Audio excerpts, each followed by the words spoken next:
Paano kung sabihin ko sa'yo na isang Filipina ang humarap sa world number 3 at hindi lang niya ito tinalo, pinabagsak niya ito sa final at kinuha ang championship trophy. Ito ang ginawa ni Alex Eala at ngayon, hindi na lang siya basta rising star. World number 20 na si Alex Eala. At ang tanong ngayon, hanggang saan pa kaya aabot ang batang ito? Isang panalo na nagpabago sa kanyang career. Sa Mubadala DC Open sa Washington DC, dumating si Alex Eala na may isang malaking oportunidad. Pero sa kanyang championship run, hindi naging madali ang lahat. Sunod-sunod niyang hinarap ang matitinding kalaban hanggang makarating siya sa championship match. At doon, naghihintay ang isang napakalaking pangalan sa women's tennis, Jessica Pegula, world number 3. Isang player na sanay sa pressure, malalaking tournaments, at malalaking laban.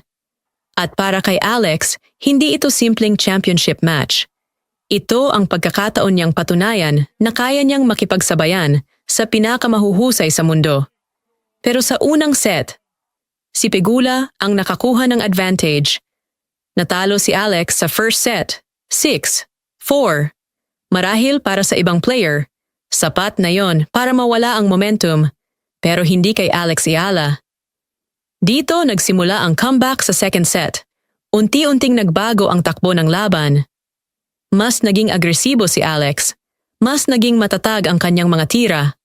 At higit sa lahat, hindi siya nagpanik. Nakuha niya ang second set, 6-4. At biglang nagkaroon ng deciding third set. Dito makikita kung sino talaga ang mas matatag. At sa third set, parang ibang Alex Eala ang lumabas. Hindi na siya basta nakikipagsabayan. Siya na ang kumokontrol sa laban. Halos wala nang naging sagot si Pegula sa momentum ni Alex. At ang resulta? 6-0. Isang dominanteng third set. At matapos ang laban, Alex Eala ang champion. Historic moment para sa Pilipinas. Hindi lang ito ordinaryong tournament victory. Napakalaki ng ibig sabihin nito para sa Philippine tennis. Dahil sa panalong ito, nakuha ni Alex ang kanyang unang WTA 500 singles title. At mas lalo pang naging espesyal ang tagumpay dahil siya ang unang Filipina na umabot sa WTA Top 20. Sa bagong rankings, umakyat si Alex sa world number 20. Isang bagong career high para sa kanya. Isipin mo, isang Filipina sa isang sport na hindi naman traditionally dominated ng Pilipinas. Pero ngayon, ang pangalan ng isang Pinay ay kabilang na sa top 20 women's tennis players sa buong mundo. At hindi niya ito nakuha sa madaling paraan. Mula sa rising star, papuntang world-class player. Sa mga nakaraang taon, unti-unting nakilala si Alex Eala bilang isa sa mga pinakamalaking pangalan ng Philippine tennis. Pero iba na ang sitwasyon ngayon. Hindi na lang siya player na kailangang abangan.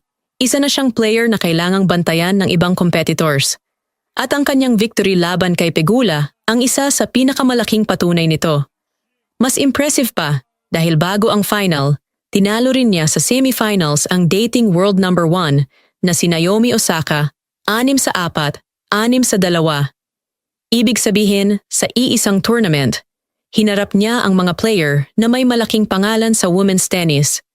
At nalampasan niya sila. Pero hindi pa dito nagtatapos ang kwento at ito ang interesting. Hindi pa man natatapos ang celebration sa kanyang historic title. May panibagong challenge na agad si Alex Eala. Nakatakda siyang magpatuloy sa Canadian Open sa Toronto, kung saan haharap siya kay Alicia Parks. At dito natin makikita kung kaya ba niyang dalhin ang momentum mula Washington papunta sa panibagong malaking tournament. Dahil isang bagay ang manalo ng title. Pero ibang usapan ang panatilihin ang level ng performance laban sa mga elite players. Hanggang saan kaya abot si Alex?